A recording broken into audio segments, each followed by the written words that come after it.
What is up, everyone? We are back for another Rated G.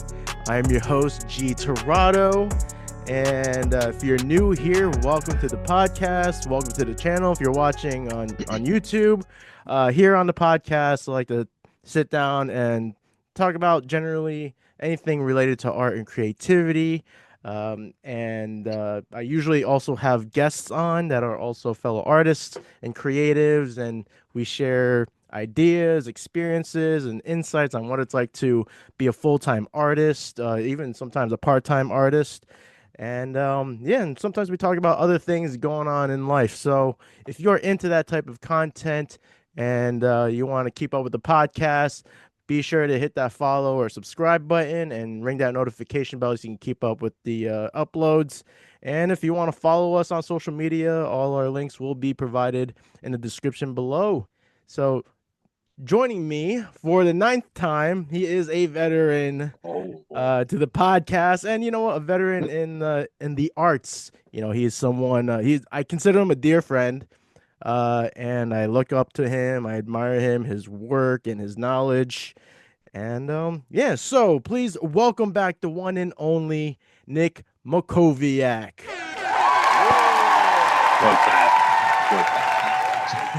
You always got this. I always just love that, especially when you got two kids who are like not sleep. That's actually yes, that's a good point. Yes. Yeah, because like especially now, like my oldest one is like a champion sleeper. She'll like as of recently, she's been going down earlier than normal. Well, that's great, and she'll usually like sleep till about 3 a.m. and then she'll just get out of her bed and go on the couch and sleep. It's awesome. The young one though, she's a wild card. So like she's been having. I mean, she's a terrible sleeper since like day one. So she has just like now she's been like getting out of her bed and coming to our room. So some nights it's like she might last like 2 hours in her bed.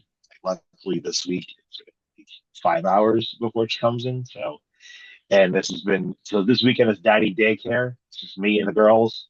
Okay. Lord help me.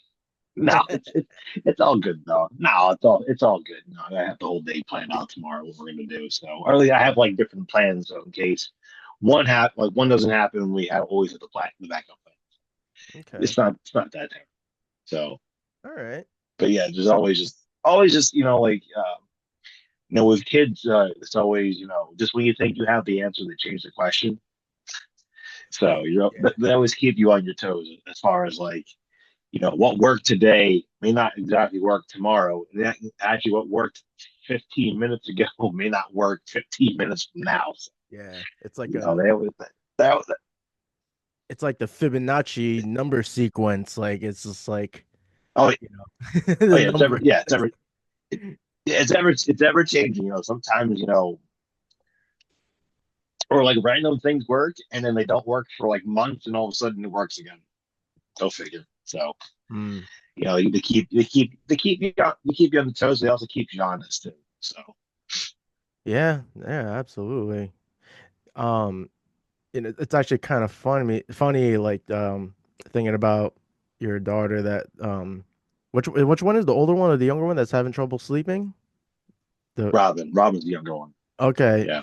So I actually kind of resonate with her in that I used to always crawl into my parents' bed and sleep with them too. So and it was once I got my own room because I used to share my room with my brother, and then once my eldest moved out of the house, and then my older brother got took over his room, and then I took over our room, and I just wasn't ready for that. I was probably like too old to be crawling in the bed too. Like I feel like. I don't know, honestly, like when I think I was this age, I was younger than I don't know. So I really wouldn't be able to ballpark it, but like I don't know, I feel like I was probably too old at that time to be crawling to bed, but I was just too scared. Like it is. Yeah, well, I mean, even like my oldest one, Kenzie, went through the same phase too, where she would crawl in our bed and sleep. So it's just some kids move through it quicker, some move through it slower, some start earlier, some start later. Like everything's different. Even like with sisters or siblings, like everything's different. Like what works for one is not going to necessarily work for the other one. So Yeah. each one is their own little person. So like with Yeah. Robin, she it's funny too, because I would talk to my coworkers about because like the ones that like we all have like kids that are similar ages, like mine are like kind of in like the middle of like some are older, mine are kind of in the middle, and some are like younger. And they're saying like I was saying like yeah, like my kids like they switch teams every once in a while, like one will be team mommy, one will be team daddy, and then they'll switch. So they'll trade like all right, I'm gonna be team daddy, you'll be team mommy. And the one coworker was like, "Man, I can't tell my kids that because like they all have an attachment to mom and like dad's just kind of ignored, or it's like the other way of like mom ignored and everyone goes to dad." I'm like, "Oh no, my kids they switch, my kids switch." So That's funny. yeah, Yeah. it is. Yeah. So I don't think my parents like I mean, well then again, I don't know. That's the thing, like it's so funny, like even talking with my wife, Nicole, when we talk about our childhood and just like I actually just the relationship dynamic. Like, like her mom calls and checks in maybe once or twice you know, every other day or something like that. Like, they're pretty frequent, right? And mhm, like, like me and my parents and I mean, my sister, I mean, yeah, I feel like the younger in terms of like me and my siblings, like the two older ones, they check in. They'll check in with my parents and stuff. But like me and my older brother, like yeah, I don't know. Our relationship was just not that close. I don't know. Like mhm. very different. Yeah. Like I sometimes mean, I'm like, like like now that I'm getting older, I'm like things could have been way different if there was like an actual like relationship. It's kind of sad. right. Well, again, those are things you all realize as you get older too. Yeah, not I Like, try not to I blame mean, them I either. That's the thing. Like I no, try not to like blame them because like no, I mean no, it's a because different time, different for yeah, them different too. Is era. like Yeah. yeah, it's just like it's just like everything is kind of like it kind of like snowballed into the future, right? I mean that kind wait that sounds Right. at first that sounded kind of smart, but now I'm like that sounded really dumb. But like you know what I mean.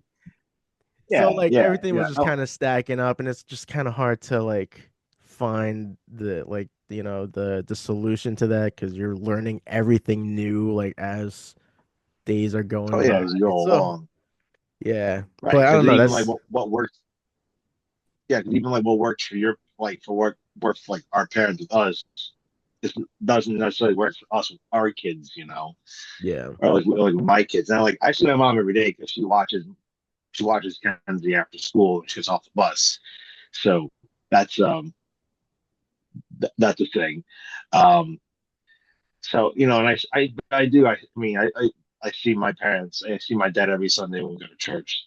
So it's like I'm not like calling them because I see them frequently. So I see them often enough. So, but yeah, you start. It's funny too. You start to like as like you analyze yourself as a parent and like seeing how like your parents are. I'm like, oh, that's where I get that from. Oh, Yeah. oh, okay. Like yes, that makes sense.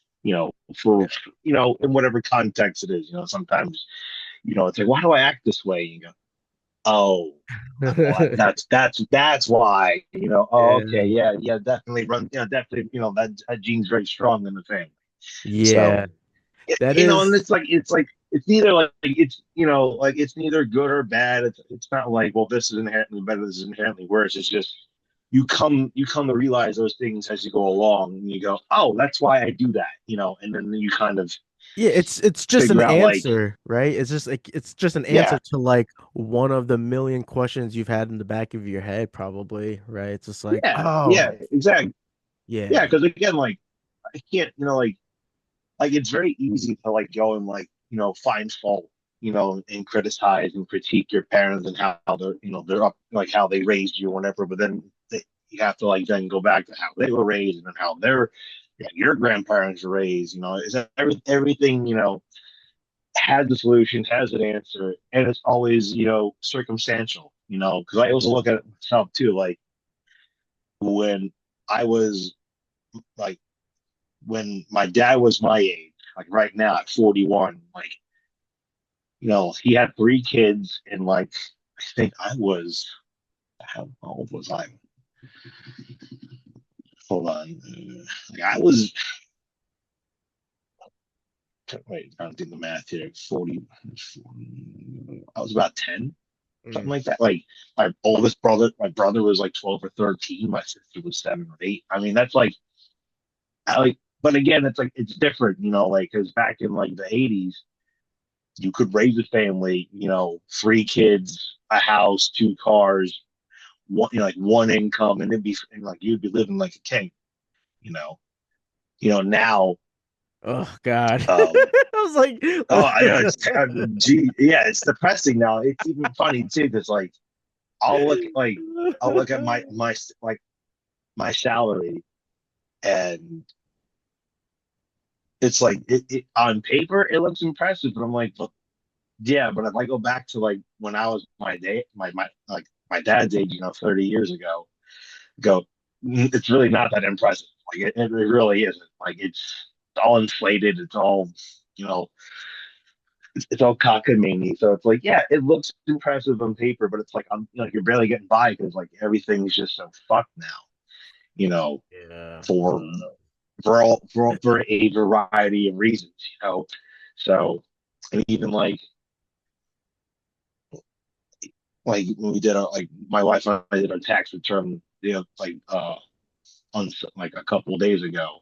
It's like we got a good chunk of change back, and I'm like, yeah, it's nice, but I kind of wish I had that money up front. But Yeah. Oh yeah. like my wife's like, oh, that's like you make like a lot. I'm like, eat on paper, on paper, Yeah. but Oy. it's it's tough, and there's a variety of reasons Of course. as to why that is. So, but I mean, even like I know right before we were recording, I know you shot me the text back in December about AI, and it's funny too because now with education, they're pushing AI a Yeah. lot Yeah, I'm not to the surprised. point where I'm like, I'm not. I mean, I'm not either. In fact, I'm actually taking, I think, like one or two professional development courses on AI on how we use it in education. Because I'm genuinely intrigued, and it's like I don't know.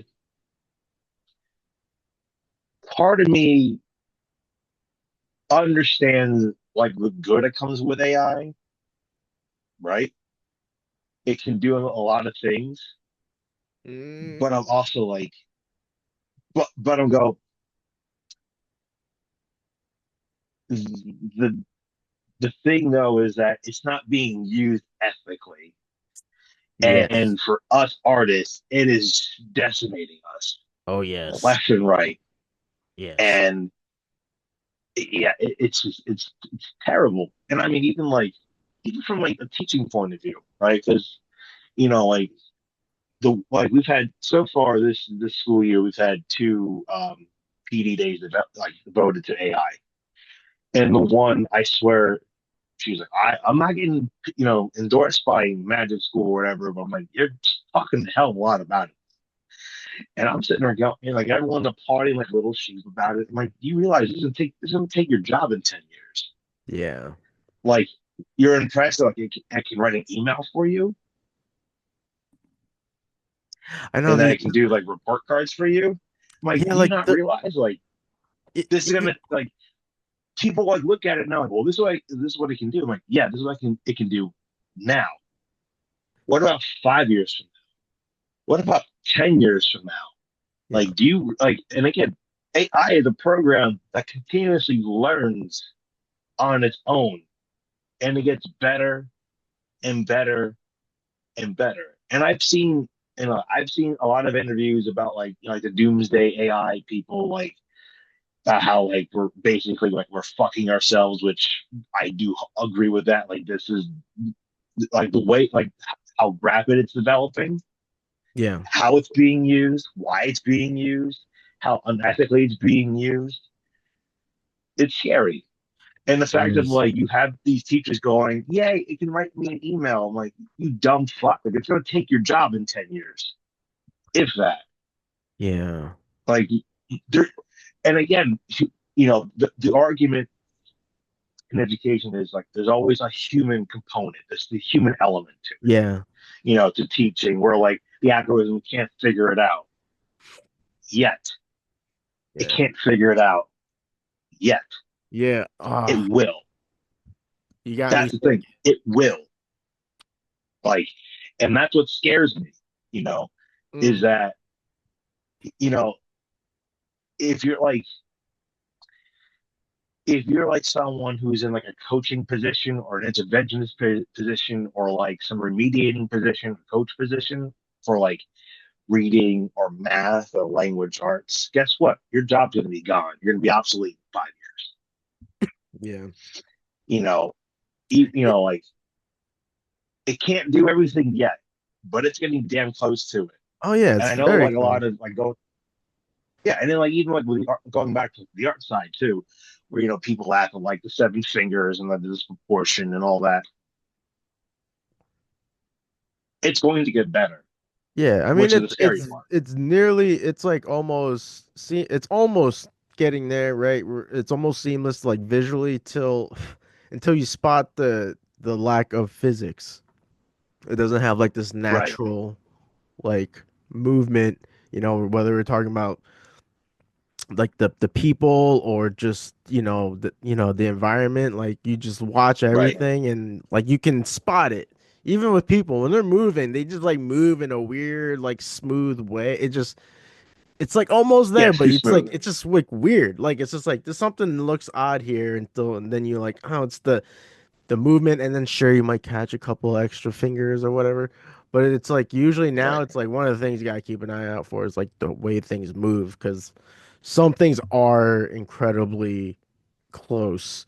I'd say as far as like right. wide like landscape shots because there's like that one oh geez, I forget the name of the program. This one like AI software that's like Mid really journey, I mean that's like one of no not one of them. that, There, yeah. There's a whole bunch of them. but there's yeah, I talked about it on I think I talked about it on an episode. But anyway, I can't remember. I was talking about it with my friend Marcus, because we talked about AI, of course. Like that's the thing, man. Like we need to be informed about that shit and like all the different cases of it, like when it's being, like, because that's the thing. I have this whole thing written out for an episode to like talk about the pros and the cons and like I mean the list could go Hmm. on and on, but I think I picked three pros and cons and then I had like a couple like thoughts, after it. But yeah, it's just with art, it's wild because I'm seeing content like YouTube creators like putting out talking about uh like TikTok artists like using AI art and then people would call them out on that and then they would try to fake like a creative process video of it and it's just like damn, Hmm. like that sucks. Like I didn't even really like think about that, like that happening, just because I'm thinking, I guess I'm just kind of looking broader. But like even that's like that's fucked up. Like that, there's people that actually do that shit, like Hmm. fake people Yeah. Oh yeah. Oh online. yeah. I mean, yeah, people just making money off of like using that shit. I mean, it's nice to. I mean, there are cases where people get caught, but it's just like fuck, man, like. this is it's really unfortunate that that's the thing we have to worry about now, because it does Yeah, come down to what you're saying, right? If like you're using it responsibly and I mean, yeah, it really does depend on a lot of things. Like the pros, so I mean, maybe we might as well just get into it because yeah, might as well. some of the pros, and these aren't actually art related. Uh, Right, right. so these ones are a little more specific. But the pros I had down was using AI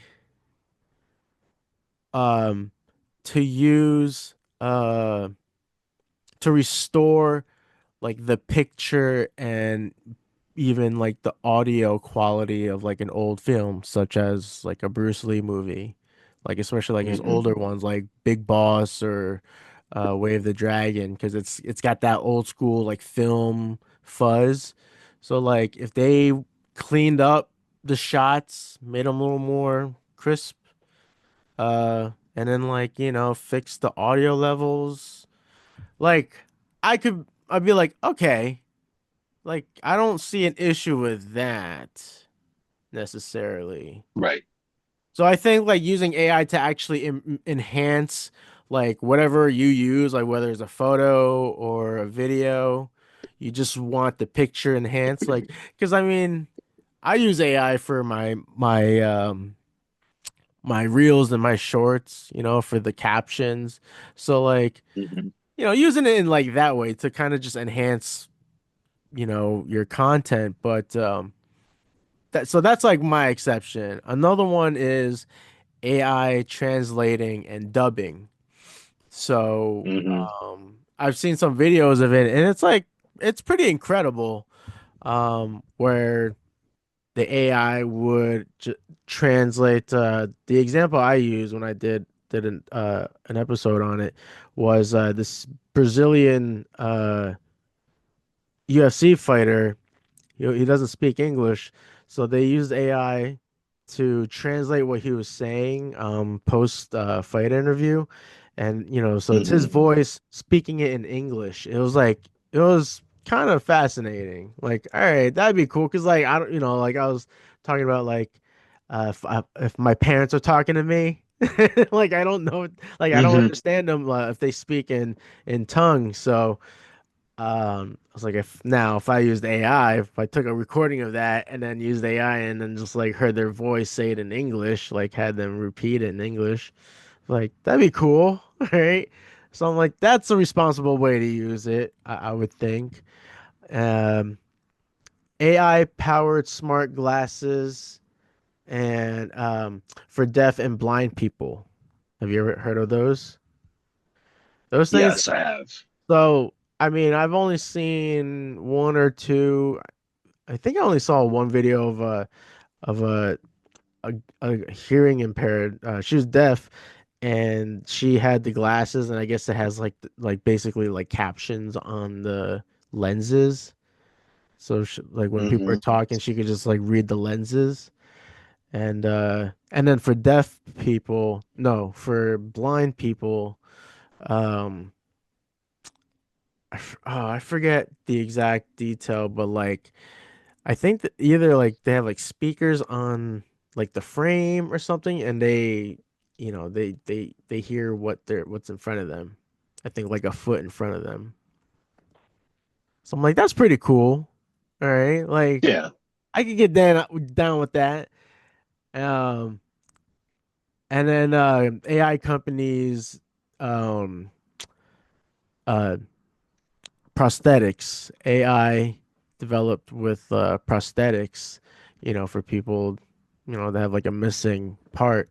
I'm like, no, that I can get down with.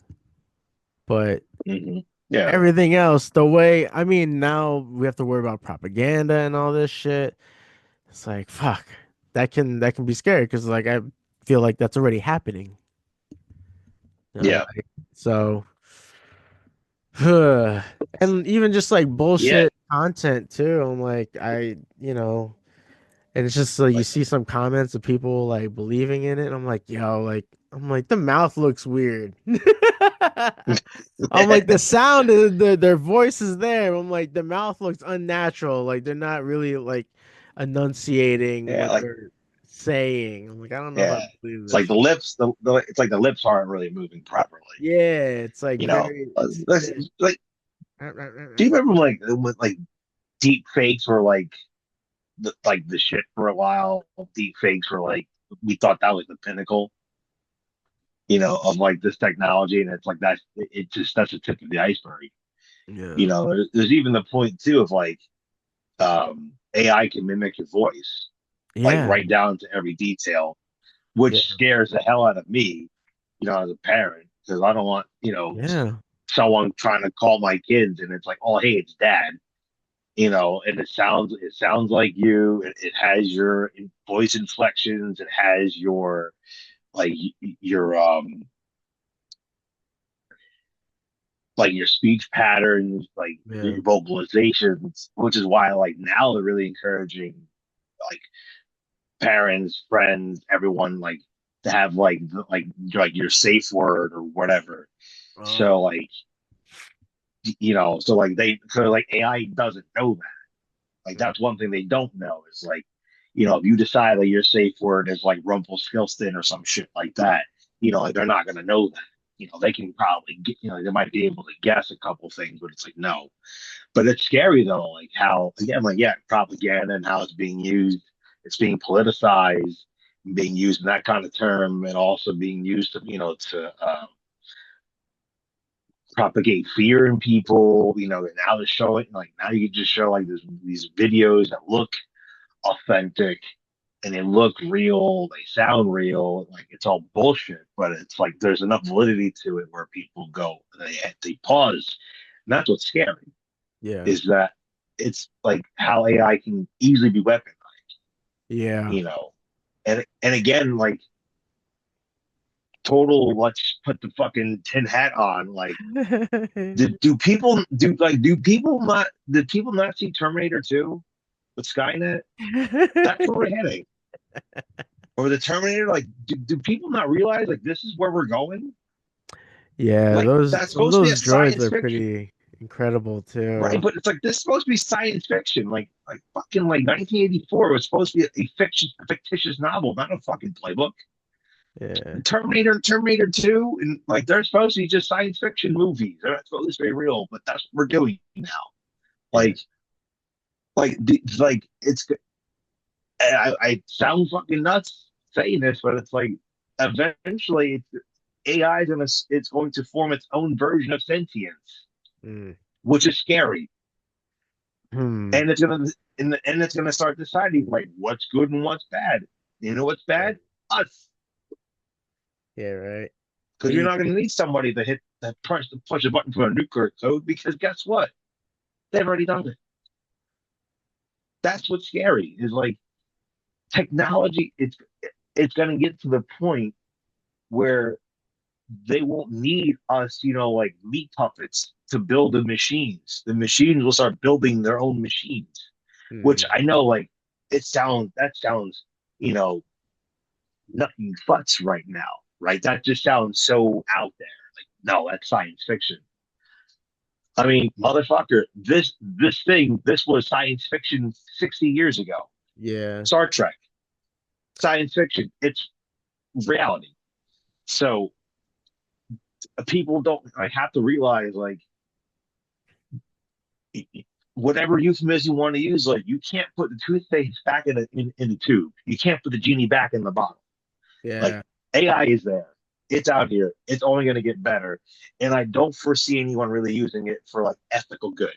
Like I know like it's used a lot in science. It's used a lot in in like surgery. Okay, fine, cool. But how long is it going to be before you don't need doctors? You don't need nurses. You don't need, specialists. You don't need, um, anything like that. It's just all going to be just machines doing it for you. And I think that's coming a lot sooner than people want to like realize or want to realize, you know. Mm. And unfortunately, I think that's going to be within our lifetime, Yeah. which is fucking scary, you know. And then the other thing too, I was thinking about like a while ago with AI, like we started replacing things. So in my mind of like with AI is gonna this is the new gods. Mm.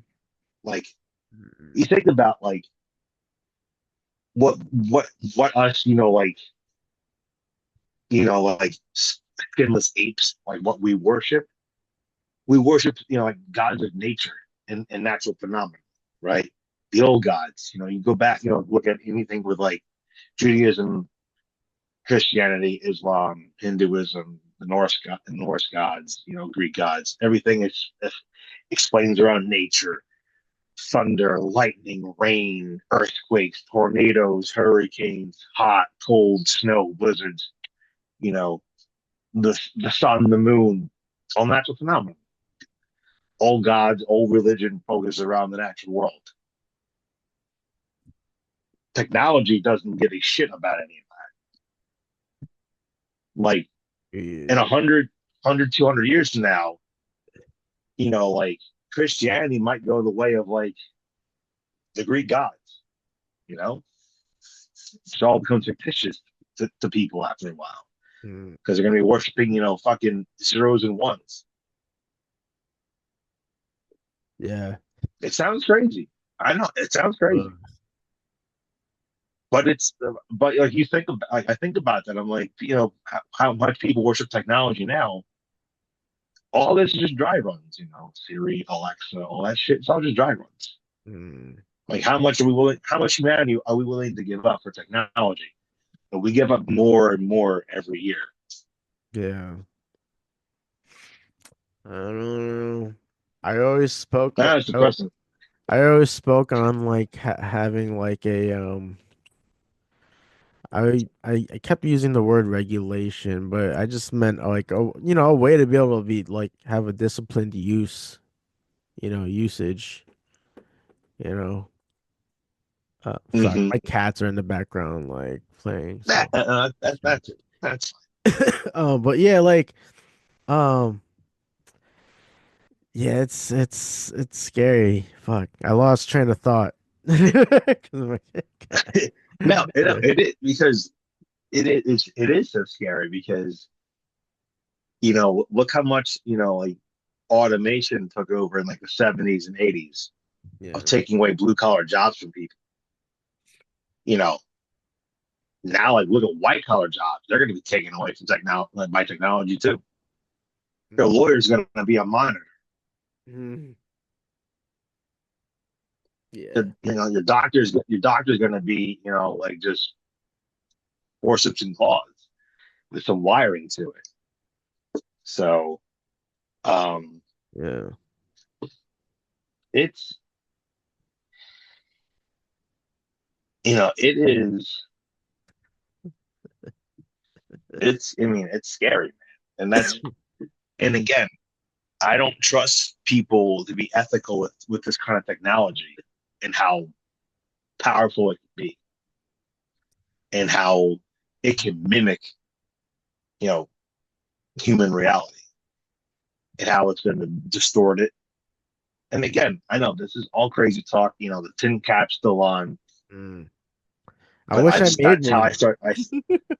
I know, right? I should next time we should just have our tin hats on Dude. and start talking about our favorite conspiracies, man. That could be like a Just, annual or I don't know, like we yeah, like thing we do on the, the side.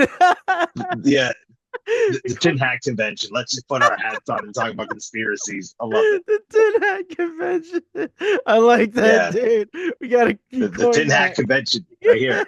Coin it right here. Oh. That's genius. And it can It just is. be about It is. like, yeah, it can be about this, or it can be like maybe like about ghosts or something. Because like I find ghosts fascinating, even though I'm Oh yeah, scared. no. But yeah, it can be like all Oh, sorts of shit, right? the lizard people. that are like running the governments and the Yeah. Illuminati. Oh yeah, dude, we can get real deep in that. We can talk about our favorite conspiracies. Uh, How like that how sounds like crazy, like Patreon. how That's that yeah. what I mean that does sound fun. I'm like that almost sounds like Patreon type of material, like content. uh, But you like I don't intellectual have version. I don't have the uh people aren't interested. Oh, that's all right. Because I've always There thought could about it. be I'm like, that'd be kind of cool if I was able to like, if I was able to make like $1 a month or something, right? But like making exclusive like unrated G, right? Because rated podcast, oh but do like an unrated G where I can, we can be a little more free about, with, speech. And at least gotcha. like yeah, and try to monetize that basically, right? That's like Mm, what everybody does, like, podcasting. right, and they find out how big of assholes really are. I don't know. It might backfire a little bit. Well, that's why No, but it that'll could. be fun. Like you do like a free preview of like you talk about like the surface level conspiracy theories, you know. Yeah. So or like tackle like yeah, like the ghosts exist and um just some other like crazy shit going on. Yeah, we can do that. I Tin, like the lizard people, our reptilian overlords. So tinfoil hat it'd be fun. convention. It's so. Yeah, like, we have to actually. But the thing is, though, you actually have to wear your tinfoil hat throughout the entire show. Oh yeah, It could be yeah, aluminum foil. It could be aluminum foil. Don't get me wrong, but that we have to create something. yeah. That'd be fun. I would like probably mold it so that it would like hook on to the headphones, and it would still kind of have like the Hmm. overhead like platform piece, Yeah. and then like I don't know, do whatever with the rest. Yeah. I might actually You get like invest a some time on this. yeah, or like you just go to like Dollar Tree and get like a bowl to put over your head and just wrap it in foil. It works too. And stick Why some is like it? What's the fun in that? I don't know, maybe lazy. No, No, or like that's a or good like idea. you get the aluminum foil, you wrap it around, you put some like pipe cleaners in it or shit, or like you do like in Ghostbusters where like they like when they're scanning Lewis Tully, he's like the demon, it's like the demon was the he's like the demon dog and has like it's like the spaghetti strainer on his head with like the wire Oh. sticking out of it. Just do something like that too. So Oh man. Well, we need to uh, pivot away from the depressing yeah, hard to pivot. impending future. Yeah, Impending doom. yes. Uh, yeah, I don't even want to like. Yeah, I mean, there's already enough to worry about Yeah. because Man, but I toys are fun though.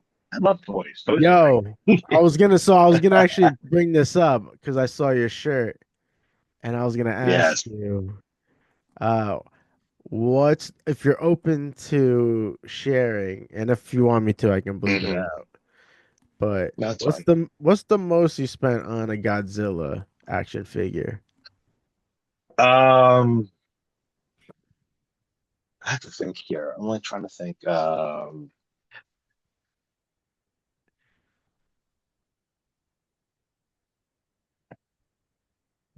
Going through my going through my collection here and like looking through. I mean, honestly, most of the stuff I've spent money on is pretty reasonable. I think.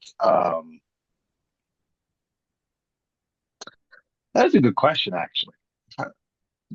Now you really got me thinking here. So, because again, the thing with like Godzilla figures, especially now, I mean, and I mentioned this before on a previous on a previous show, like God, like as a Godzilla fan growing up in the late '80s and early '90s, I mean, there wasn't much for us. There was anyway, pull this guy up over here. The which I've probably already shown on the show, but I don't need to show it again. So this is my this is from childhood. This is my Imperial Godzilla figure. I have both this one and the 6-inch version. So this is based off of Godzilla from his appearance in the Return of Godzilla, Godzilla 1984, Godzilla 1985, whatever you want to call it. So, but it's like this particular color scheme now is very popular. Like it's the green and black with like the red lipstick and the silver chest, Uh, or even like X plus, which is I mean, well, those are statues, which I got, which I've sold, so I wouldn't even count those because they were actually relatively cheap when I bought them 20 something years ago. But you know, like this figure, I mean, I've had for 20 something. I probably had this right actually 30 years. To be honest with you. You know, the fingers are actually were gnawed off by my little cousin back in the day. So I actually uh, bought another one off eBay that's actually like not pristine, but like it like actually has all the fingers intact. So the goal for me was to like resculpt the fingers on here and maybe repaint it because you know there's a lot of and also like trim some stuff down because if you notice on like the dorsal plates. So mm, here's the thing too, like people don't know this. When you see an action figure which has some of this extra plastic on it, this is called flash. That's from the mold, from the material spilling yeah, outside of the mold, and they don't trim it. yeah. So, but I mean, like this this I probably got it like KB Toys for like $10 back in like 1993, Oh, shit. right? Yeah. Yeah, I mean, yeah. So I mean, So it's an that's not. expensive, like what, how, like even just throw a number out there. So I'm looking. I'm just so I'm trying to think here. So the All right, hold on, hold on. No, no. because So like, I will share you mine is what I'm getting oh to. yeah, no, like, I mean, honestly, like, I mean, I've spent. I mean, but I was saying, like, you know, as like Godzilla fans, like that was what we had. And Yeah. then we had, you know, the Trendmasters toys, which actually, unfortunately, I don't have any up here in my studio right now in my basement. But I mean, that was it. And again, unless you like were into like you had access to Japanese imports from Bandai, like we weren't getting that. There might have been like the Aurora model kits, but like here, like to give you an example. So the this Godzilla Evolved figure from Godzilla vs. Kong: The New Empire, made by Bandai under the SH Monster imprint. This figure, if you bought it at retail, which I did not, this was $140. Oh shit. Okay.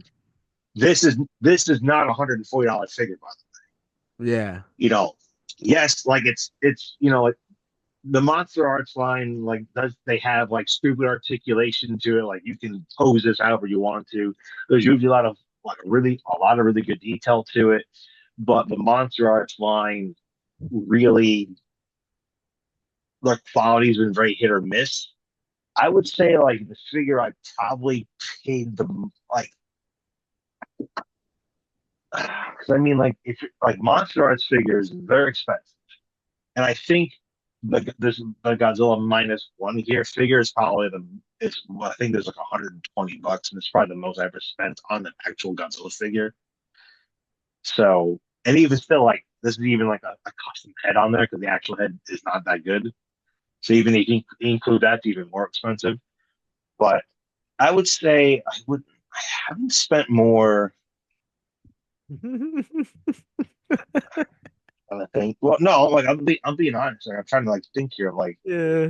because there's even like the Super Seven minus one glow figure. This is $85. This figure is like 8 inches tall, and like this would break. This one might kill you if you like threw it at something. Um, I would say got minus one figure. Now like there is one that I have on pre-order, the Godzilla 1974 figure that has like real skin that's like 100 and something like 175 or something. Okay. That's probably the most I'll ever spend on it. Yeah. But otherwise, I mean, generally speaking, like I'll try to like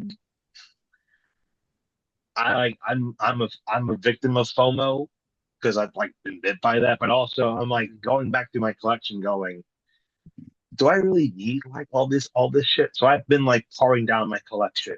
So Yeah. like last year, I did a big purge of like my Monster Arts figures. This year, I'm doing the same thing too. Of like, I mean, in my basement, there's like totes of boxes of figures, and I'm like, I don't really need this crap anymore. Yeah. So I'm kind of figuring out like now, like what do I actually want to keep? And there's like this figure like from High, the burning Godzilla from King of the Monsters. It's folded in translucent red, $51. Mm, mm, It's got the same level. It's like it's basically like if you were a Godzilla fan and you collected the NECA figures, it's in between like a NECA and a Monster Arts, but it's bigger than both, mm. and it's a hell of a lot cheaper than like if you bought the Monster Arts version of this figure, it was $90 Oh wow. retail. Yeah. This is $51. Now this was also like this was a toy like some Malaysian toy fair exclusive that they opened up like after Thanksgiving. So like you did have to pay like $30 for shipping for it. So it was like all right, $80. And I mean for this, like it's actually like probably the best Burning Godzilla like 2019 figure you'll ever get, and it's like dirt cheap. Mm. So I mean, like generally speaking, with Godzilla figures, you're going to be spending money. Like so like if you collect Haya, you're looking in between like 50 to $100. If Yeah. you're collect if you're buying no actually no I'm sorry, I think now that I'm thinking about it, Biolante special color edition was like $200. I think that was it, and that figures it's gigantic, Mm. which is sitting in a box right now, not displayed. But yeah, that's probably the most I've spent. And again, like when I go and I buy figures, I usually look at like a payment plan. Do I have a coupon? Can I afford it? You know, so like now, like money is a lot tighter.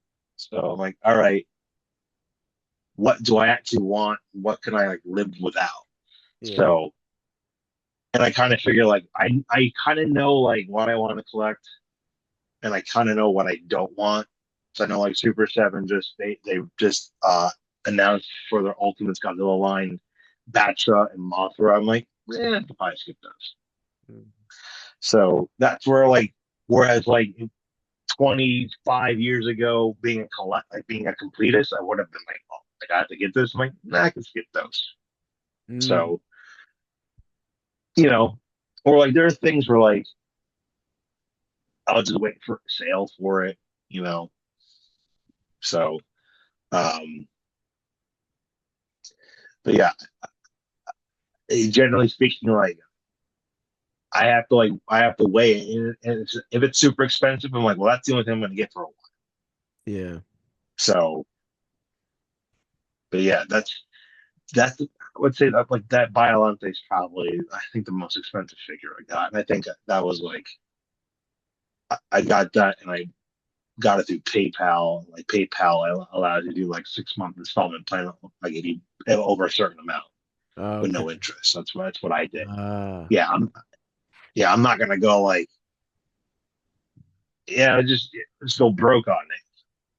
But yeah, but like collecting it's a rush, but also like man, it fucking Yeah. hurts your wallet, man. Oh yeah, absolutely. So Well, I asked because I just spent almost like $200 on a 1/6 scale, but it was worth it. right, but here's the other thing too. Like, how often are you getting figures though? Like, if you're getting them like once a month or like once every other month, like, yeah, Yeah. you could do that. But then like I look at the stuff I have on like pre-order it's not coming out for like a year, Yeah. and and then sometimes it's like everything comes at once. You're like, oh, wow, yeah, that's a lot of money. Aren't you curious But what I like, aren't you curious what I what spent was the it one? on? Sure. I was in a 1/6. Not a transformer. No. Is it? Wait. A 1/6 scale. I'm trying to think here. I don't know if you're gonna get it. I don't know. I mean, I'm thinking like Naruto, Bruce Lee. Uh, is Mm, it? I'm trying to think here. Maybe Ninja Turtle, Ghostbusters, a Mondo figure? Is it a Mondo figure? no. No. Oh, okay. Sideshow. Wait, what the hell is $200 on a 1/6 scale? It's not like Mondo. All right. You got me. What did you get? It is Tell me. drum roll.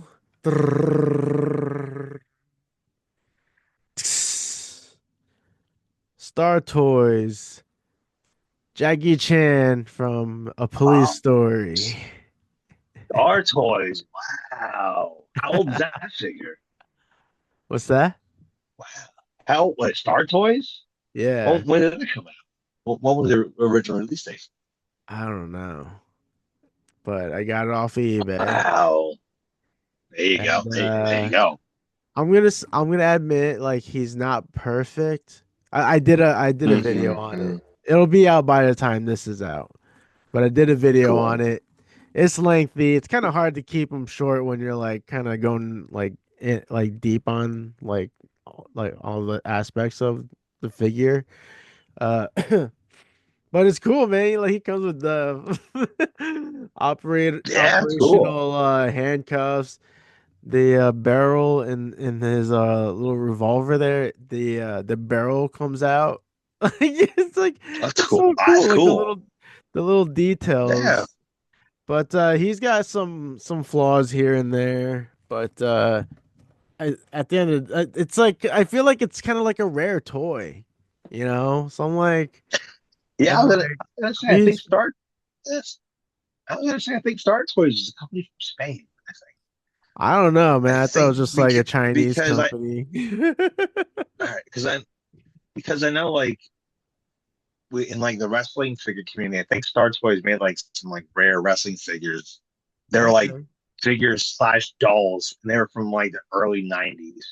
With got like they it. had like real hair, but they had articulation. It was like weird. I think it was Star Toys.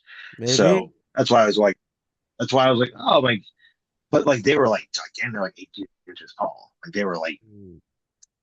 like I said, like they were like dolls, but not dolls, figures, but not Yeah, figures. So he's like the size of like those like almost like the old school GI Joe figures, like the big ones. yeah, so He's yeah, kind the of one like six, yeah, that's like yeah. probably like 12 inch scale. Yeah.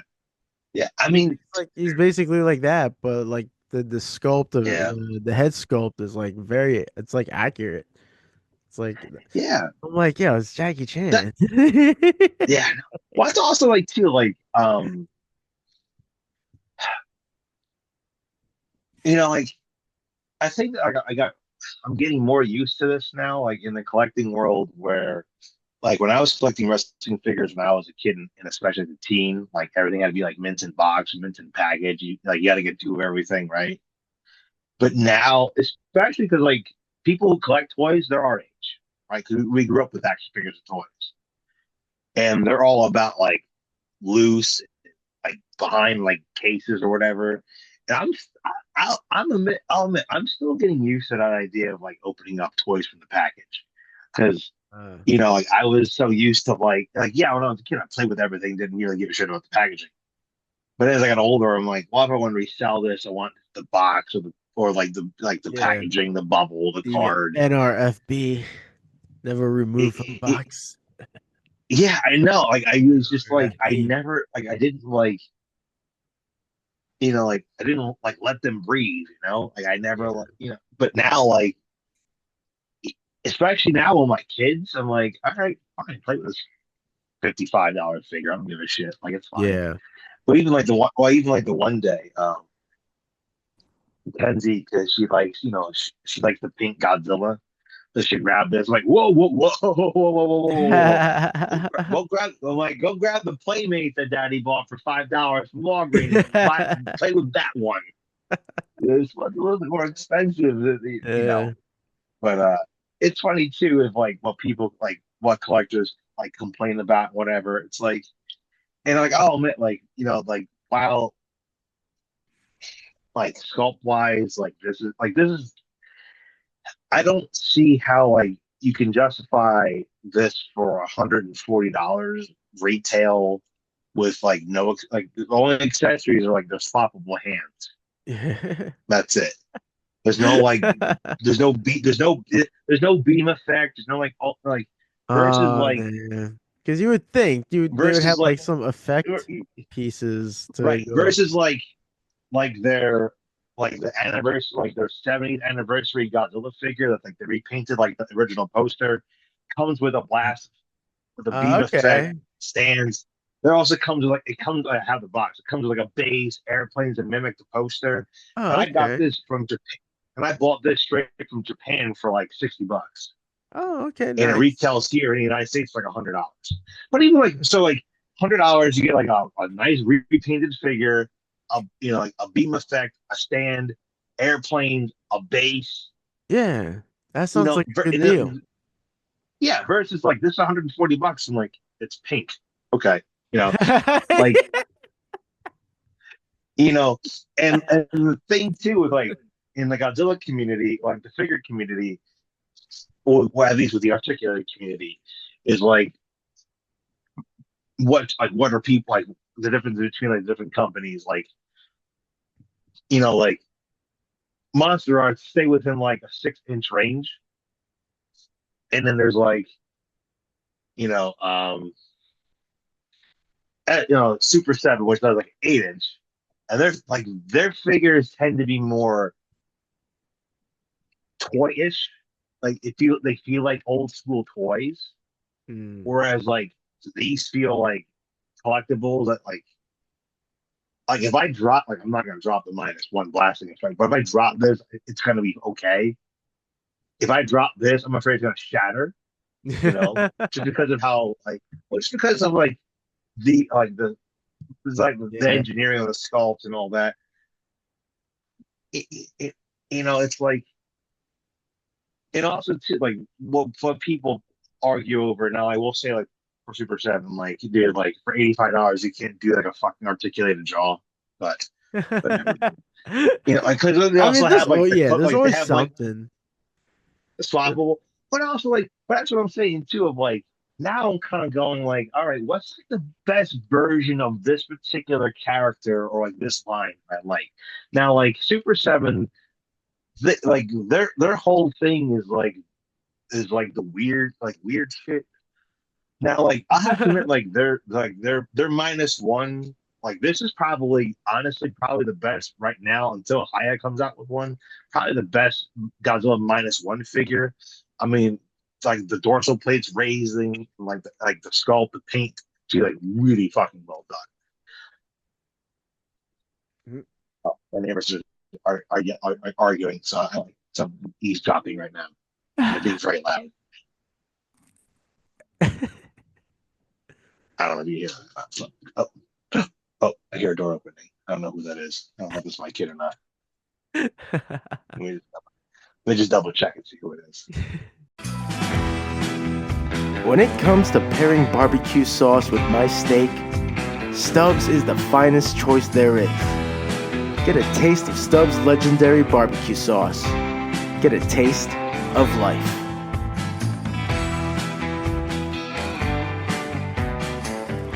And Yeah, we're this is back. sound. And we're back. Yeah, sorry about that. Yeah, Oh, that's fine. my neighbors woke up my daughter and scared her. So, Uh, um, yeah. I mean that I don't know what they're arguing about, but uh, it's pretty. It's whatever it is. It's very spirited. I'll put it to you like that. It's very spirited. uh, Um, but actually, it's funny too. Like, well, even like bringing in, like my daughter, like she loves dinosaurs. So, am I saying no to a dinosaur toy? No.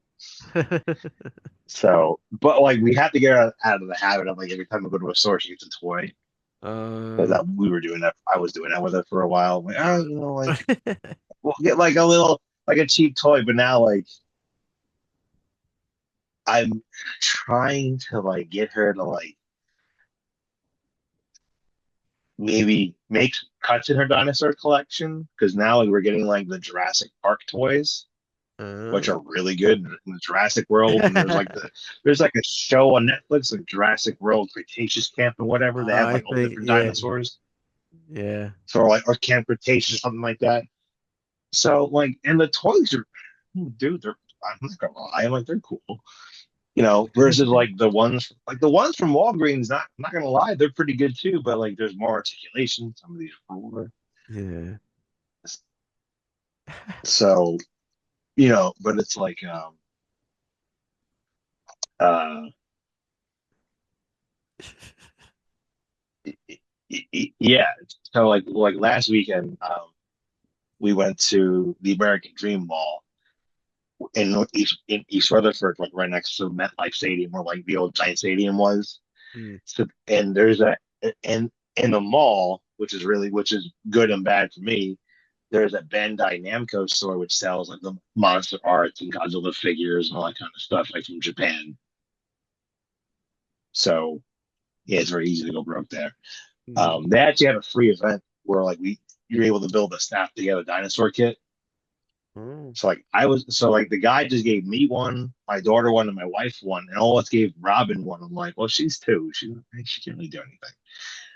Mm. But it's cool though, because then like now my daughter like comes with like a little like instruction manual, which is all in Uh, Japanese, but yeah, you can follow along with the directions. And there's of course it's a whole series. So like we built the Velociraptor, and now there's like a T Rex one. Now she wants a T Rex. I'm like, no, well, let Daddy see first. So I found it on Amazon for like $16. I'm like, yeah, I think I can maybe swing that a little bit. So, mm. but it's fun though because it's like sharing that collection, like that collecting of like toys, but also having them value what they are. And obviously, like Yeah. like That's I got like the like Playmates Godzilla toys for her, so she can just smash them together and drop them on the floor and beat the shit out of them because mm. that's what those toys are meant for. But it's funny too, of like I don't know like how often you run into this, but it's like within like the Godzilla community, like people will complain about the like here's like the Energized Godzilla from like a set from Playmates, and then there's like the Shimo, right? And they'll complain about the accuracy. I'm like, this is a toy for fucking kids. This is a toy for kids. And honestly, I'm not gonna lie, as a grown ass man, this is a pretty cool toy. I play with this shit all the time. Like, yeah, like whatever. Like, I mean, like there's I don't know, like as a kid, there weren't toys that had this articulation or detail that I can recall growing up. Yeah. Like most toys were like cash grabs. Mm. Now some were really cool, but they were like too ahead of their time, like battle toads or like fucking like freak frogs or whatever the fuck it was. Street sharks. Yeah, G street shark. That Sharks, was it, yeah. not freak frogs. Yeah, those Like, are awesome. yeah, they are. It's like I've probably even had one or two. But I mean, like, like the, like these like grown ass men complain about like dinosaur toys and monster toys. And like these are for kids. Mm. And the whole idea is like this is what gets kids then like, okay, you get this as a kid, and then you get this as you get older. That's the whole idea. That's the pipeline there. You Mm. know? It's like they're like this is not meant for you, you stupid fuck. This is not meant for a 50-year-old man, a divorced, dentist. This is not for you. Like this is for a fucking 8-year-old kid. This is what this is for, or in my case, like a 4-year-old, a 5-year, where it's like it's Pink Godzilla, and like she can go and play with this with Shimo or King Kong, or Scar King, or Suko, Doug, John Viper, whatever. Like, and again, like there's the detail on this doesn't have to be this good. To be honest with you, it could be a lot shittier. Like they don't have to do like transparent dorsal plates, but it's like We even like the transparent ice pins on the back of Shimo's back. They're not gonna do Yeah. that kind of shit, but they do. It's like at times I feel like the community gatekeeps too much. I'm like, some of this shit's not for you. It's not for a grown ass man. They're for kids. Toys are for kids. Mm.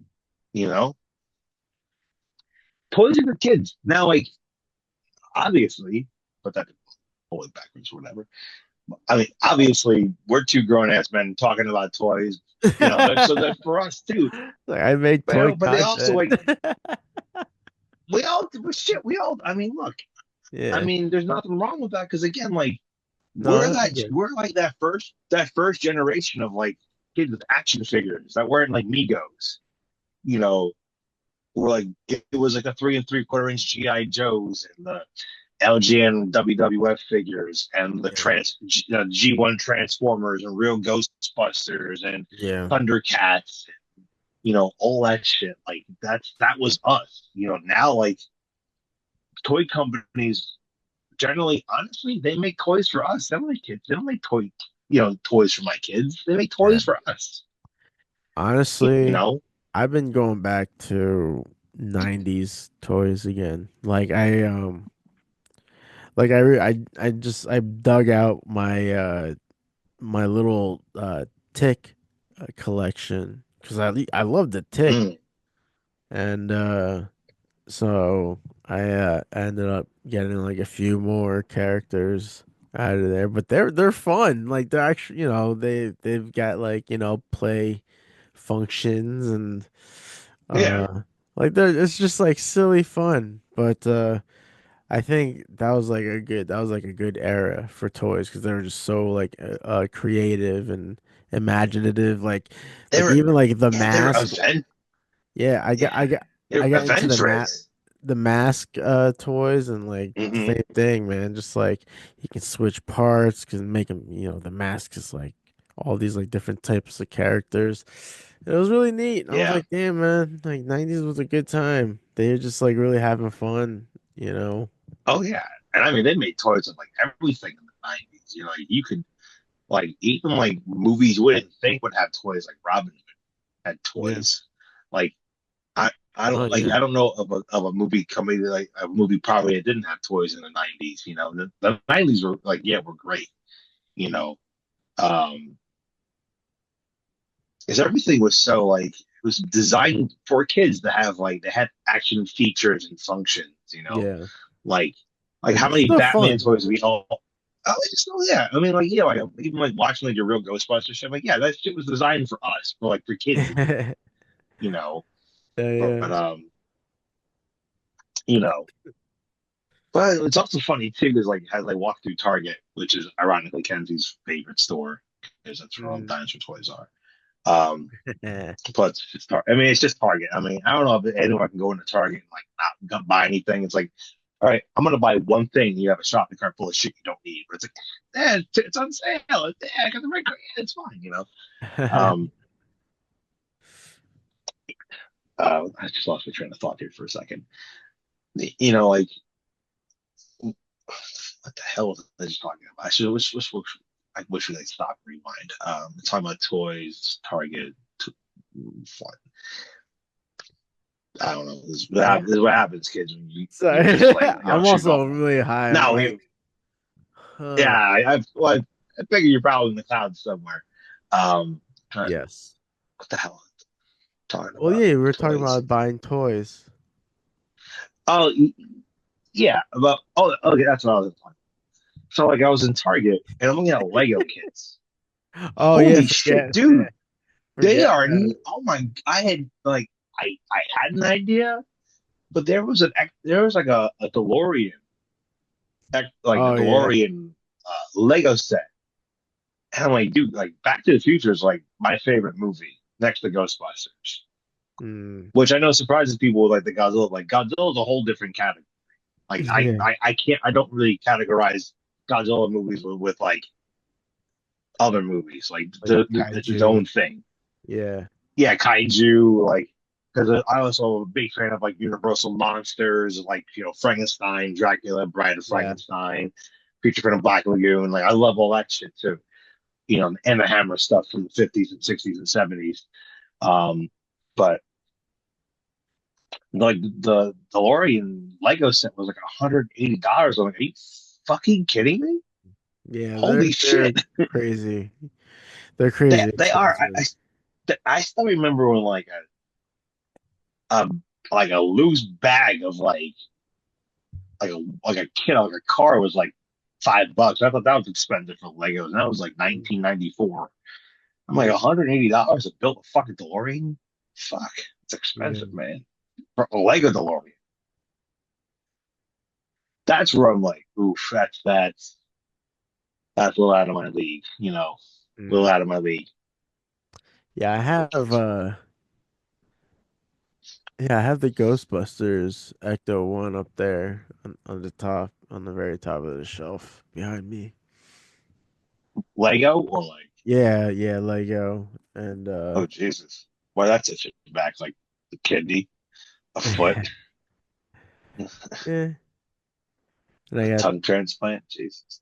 got yeah, no, it's it does like add up though, so it's like, you know. It does. And also the Yeah. other thing too, where it's like now I have like no like I don't necessarily buy things to resell them. There are some things I will get because I'm like, all right, I'm just gonna purchase down the road. But uh yeah, I mean with like collecting like with like the resale value, like all right, I'm gonna put this like on eBay or whatever, or put on the group, or I put it in different Facebook groups. Like I always intend to keep what I have, but now I'm not so attached to everything where I'm like, yeah, I can sell this, I can sell that, and like I'm not gonna miss it. So, Yeah. because even like I get like FOMO, like oh my God, like I'll just find like a cheaper version, or like now like I have no problem like getting bootleg versions of figures. I'm like it's $20 from China. It smells like fucking oil. I don't care. It's fine. It Yeah. does the same shit. Like, yeah, the dorsal plates are all bent. It's fine. Whatever. It does the same thing. So, I mean, honestly, with the minus that guy was a little -1 painting, that was done from a bootleg figure. Hmm. That's what I did. I posed it, drew it. That's what I did. And I got the skin texture from like the DVD, but or the Blu-ray Japanese set. I'm like, yeah, no, I that was posed from a figure. Mm. So yes, I do buy shit, and I actually do like pose it so I can Yeah. make drawings and I paintings from it. mean, that's what That I would is do. that is true. It's like, you know what? It's actually part of the reason why I got back into collecting stuff was I'm like, man, like it was hard to find reference stuff of like Godzilla figures or like Godzilla stuff because I just didn't have like the knowledge of like all what's out there, which is a lot. So like I would get the figures and like I would pose them. In fact, the one 1954 painting I did for like the 65th anniversary, that was from a NECA figure, I think. Mm. I posed it and then I just drew it. And of course, now there was a comic artist that draws Godzilla that has been accused of just taking like the monster arts figures and tracing it to the point where like you can see the gaps in articulation. Like, oh yeah, I can see that because I'm like, man, let's not just cover it up. Like it's not that hard. But but No. yeah, I mean, honestly, like a lot of this stuff, like, dude, it's really good reference. And the other thing too that I've like been exploring more. I don't know if I'm gonna get to it now, but like, dude, I think I've talked about this before. I would love to make my own figures, whether it's like Yeah. I don't think I'm making like articulated figures like this shit. This is like bullet joints and all that. Maybe like No, a that's Super that's too rough. 7, like a Super 7 Yeah, figure. a Super 7 or like a Sofubi or like just something with like, you know, limited articulation. Yeah, But I got a dude, like that, Bruce Lee Super 7. yeah. And like they're nice. They're nice figures, But it's like, Yeah. you know, eventually I would like to get to that point of like, yeah, I like to sculpt and make my own stuff. Like, yeah, it's like I have a 3D printer, but like that's fine. But like, you know, I don't know. Like, there's again, artist brain. There's like too many tabs open. Like Dude. right now, like the big thing is screen printing. And let me tell you, I screen printed with my fifth graders this week. We screen printed t-shirts. Mm. You know how proud I am of them. You know how awesome it is. And even like it's funny too because I actually had to buy screens for them to print because like I realized there's like 15 kids in art club and I don't have 15 screens. They have Oh, like yeah. I thought I had more and I can't find like I know I have more screens but I don't know where they are. Mm. And I also realized like all the screens I have are too small. So I got like bigger screens and I'm like, well, I'll just use them for myself too, which is, taking ahead of the game here. And honestly, the kids like when I was explaining like we're gonna screen print shirts, they're like, what? I don't get it. But when I saw it, hooked.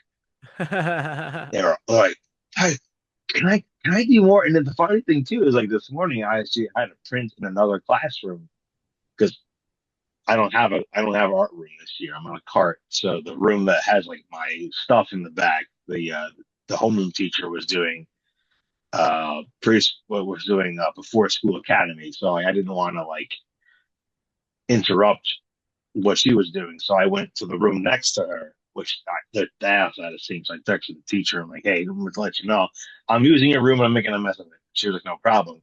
And she came in and she's watching like these fifth graders like we're screen printing. She's like, this is so cool. We should make a side business of it. I'm like, so yeah. And I was telling the kids, because they're asking like, well, because like the screens were like we're using fabric paint that it stains the screens. And I'm like, well, can we print with them? Like, yeah, like we can. Like I use a screen print medium to make sure like it doesn't clog up a mesh, and I clean it with soap and water and high pressure water. And then I was talking about burning a screen. They're like, wait, with a torch? I'm like, no, with a UV light. How does that work? Explaining that whole process of like you print out a transparency, you put it on top of the screen or under the screen. You expose it to UV light for a certain amount of time or sunlight, and it burns on the screen. So if you're doing multiple, they're like, "Wow, you know a lot." I'm like, thanks, thanks. Even like and then like one of the other teachers were watching me in the janitor's closet like clean out the screens, and I'm like, you can even tell from my hands, like, yeah, this is fabric ink that's been on my hands for 3 days. Um, which is an expression I like to share with all my children. Never trust an art teacher with clean hands, Oh. right? Mm. Haven't heard that Think one. about that. No, No. that's my own thing. That's my own thing. Think Oh. about it. If they're not willing to get dirty, they ain't know what they're doing. Mm. So and and she's watching like rents out all these screens, and she's like, "That's a good side business." I'm like, "Yeah," which going because then we talked about AI during that, which ties back into what us as artists do. I think AI can actually be a silver lining for us, where again, I don't know how we're going to be able to use the AI tools for our benefit yet,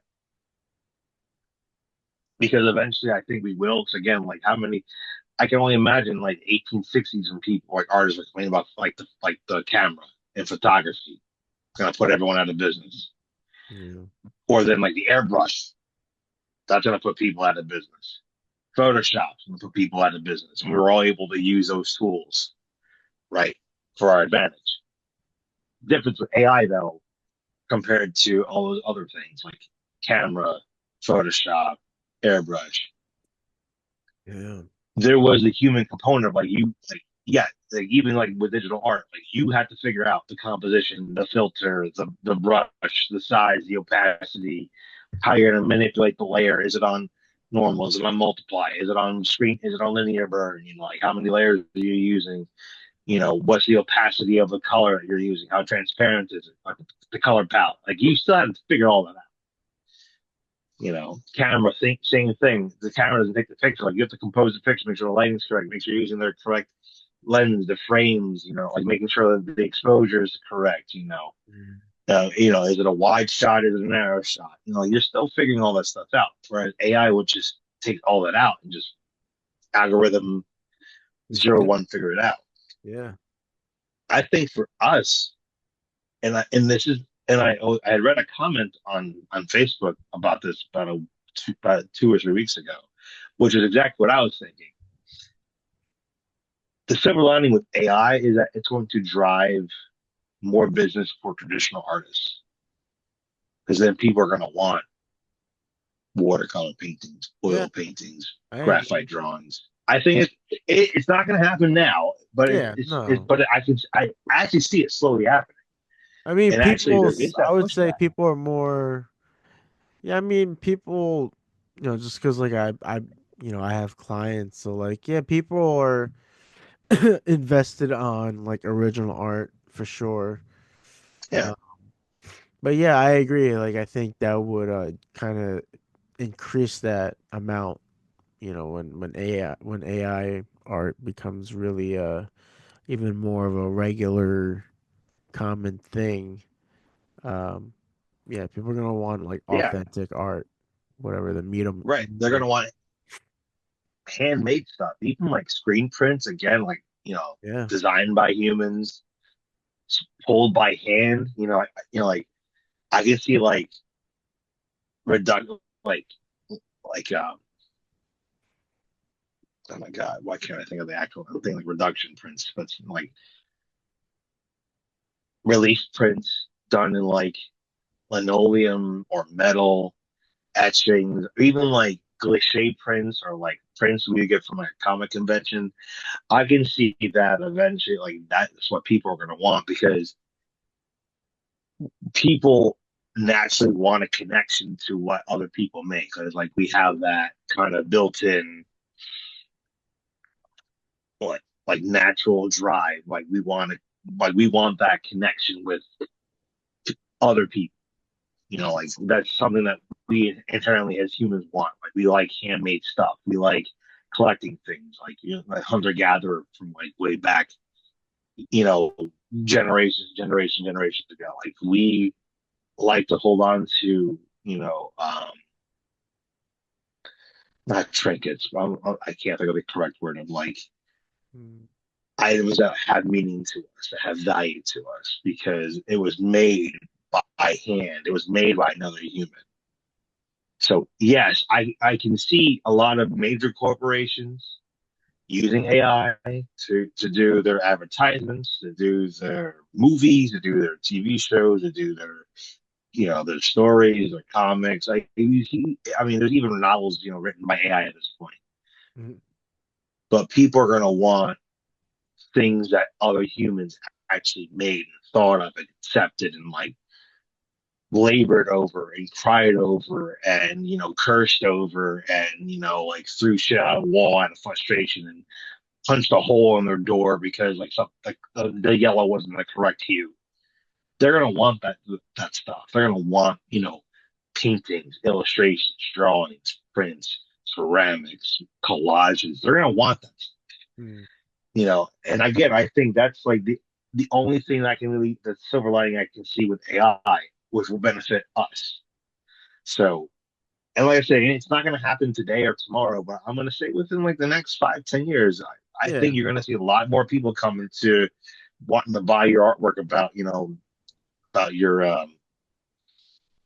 tech utopia, tech Oh yeah. dystopia, like the Yeah. fucking, Yeah. they're going to be like, again, Yeah. G saw into the future, like he's a soothsayer. He saw it. He knew it was happening. We should have listened to him. We should have been buying his work back then. So I I can see that easily happening. I have like ideas down too. Like I've been kind of like tweaking the notes a little bit and kind of updating them. But yeah, I guess like it would have to be soon to when I start executing them. It's just Mm-hmm.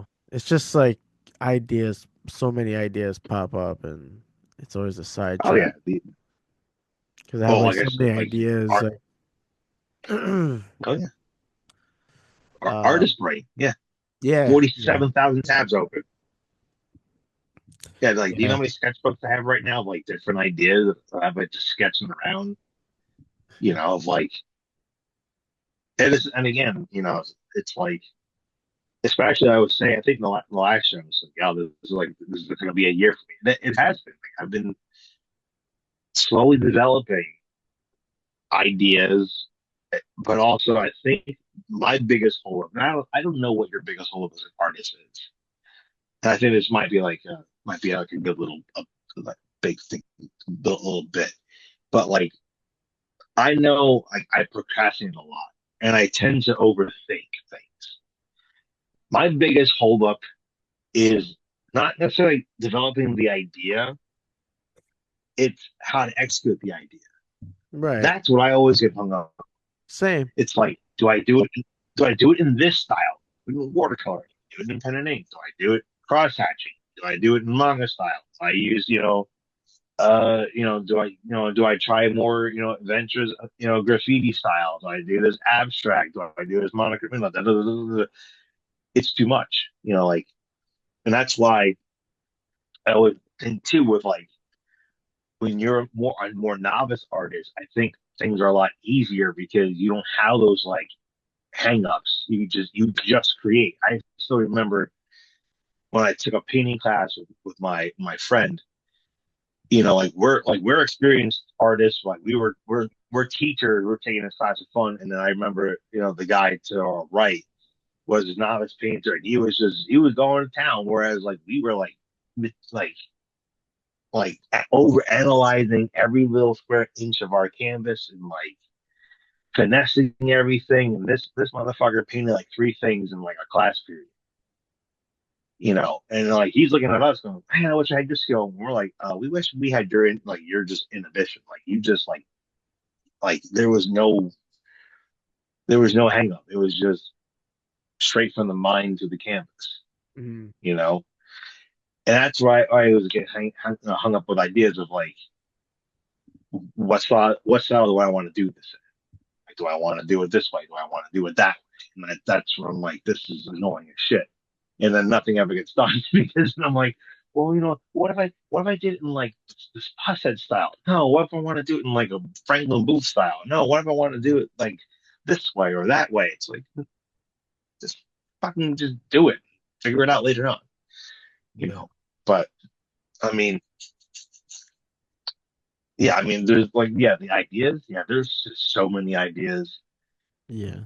that are like very close to being brought to petition. And I definitely like now I sat down about a month ago and I'm like, okay, this is what I'm doing for screen prints because I'm designing it for screen print. And there's stuff I'm like, all right, this is what I'm designing for like myself or like cliches or like whatever. So there's more of a clear path of like this is like this is like the product influences the style influences the product, because you can't screen print what you can paint, and you can't paint what like right. Like, but it's like certain things, like certain styles work better for certain mediums. So, Right. so like a more bold graphic style can work a lot better for screen print versus doing a cliche print for more of your like like painterly like watercolor stuff. Yeah. So you know, and the other thing I've been thinking about too is like how can I use like my work for like charity too? Because I'm like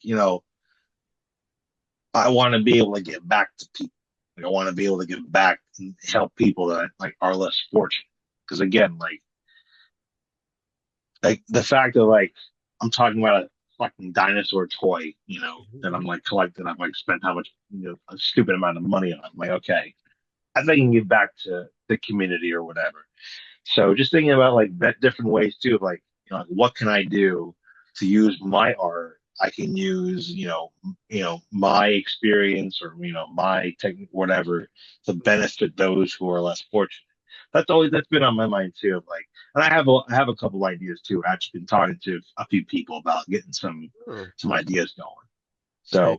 because again, honestly, like it's nice to it's yes, it's nice to make money with it, but also like okay, like I'm in a position where like I'm not set. I'm like okay, I'm a part time artist, and it pains me to say that. Where part time when it comes to income. I'll put it like that because that's a lot more accurate. I want to be able to help, one to draw attention to different things and issues going on, but also like be able to give to them, like like, help out. So, Yeah. uh, there's there's a lot of things like again, I'm looking at like these, like 500 whatever sketch covers that I have, going, okay, I'm doing something with these where I'm going to probably just draw on them and just raffle them off or put them on eBay for charity, you Mm-hmm. know, because again, I think like for me, it's more of a responsibility at this point of like, okay, like I want you to enjoy the work that I have, and yes, I would like to have some compensation for it, but I'm also at the point of like, I would feel better if like if a chunk of that went to a cause. Right. So Well, yeah, be well, altruistic. So I think well, if people want if people want to hire you for work, where I'm can they here. find you? Where can this would Oh, be a great this would be a great point to end the podcast. Where can people yeah. find you for your services? Ah, all right. The main place you're gonna find me is gonna be on Instagram, and I have two accounts. So I have Nick Mockoviak, which is the main account. That's like the I would say more personal account.